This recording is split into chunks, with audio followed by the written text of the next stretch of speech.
बिस्मिल्लाहिर्रहमानिर्रहीम। अस्सलाम वालेकुम। आज की इस वीडियो में आपके साथ डिस्कस करने जा रहा हूँ कि वापटा स्कूल्स और कॉलेजेस के अंदर जो टीजीटी की जॉब्स आई हुई हैं और इसके अलावा जो लाइब्रेरियन और लैब असिस्टेंट की जॉब्स हैं, तो इनमें जो लमसम तनख्वाह जो है वो मुख्तलिफ स्केल्स की कितनी होगी।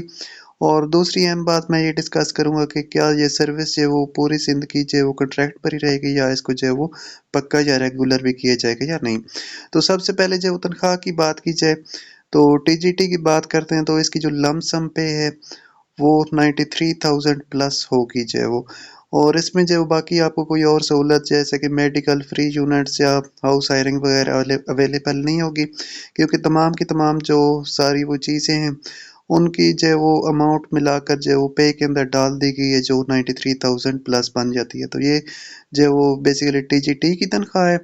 और बात की जाए इसके बाद जो लाइब्रेरियन की तनख्वाह तो वो तकरीबन जो है वो 78,000 प्लस है। और लैब असिस्टेंट की जो तनख्वाह लमसम है वो तकरीबन 58,000 के लगभग जो है वो बन जाएगी। तो इसमें जो है वो जो इश्तहार के अंदर आया है तो कि ये सर्विस जो है वो लमसम पर होगी, ये कभी भी जो है वो रेगुलर नहीं हो सकेगी। तो इसमें ऐसी बात नहीं है, ये इश्तहार में जो है वो वैसे ही लिखा हुआ होता है।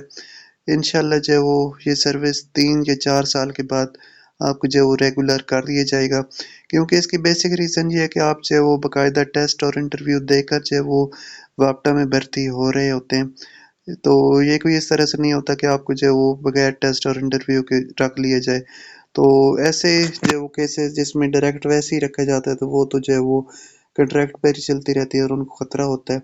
लेकिन ऐसे जो बाकायदा जो है वो रूल्स के तहत और टेस्ट और इंटरव्यू दो जो लोग भर्ती होते हैं तो वो उनको जो है वो कुछ अरसे के बाद फ़र्ज़ के 3 या 4 साल के बाद जो है वो रेगुलर कर दिया जाता है।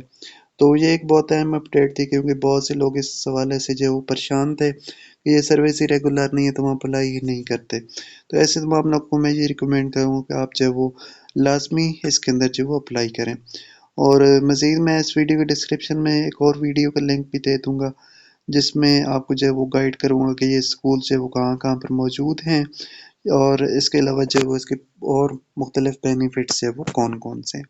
तो अब मैं तमाम लोगों से इजाज़त चाहूँगा। गुड बाय एंड अल्लाह हाफ़िज़।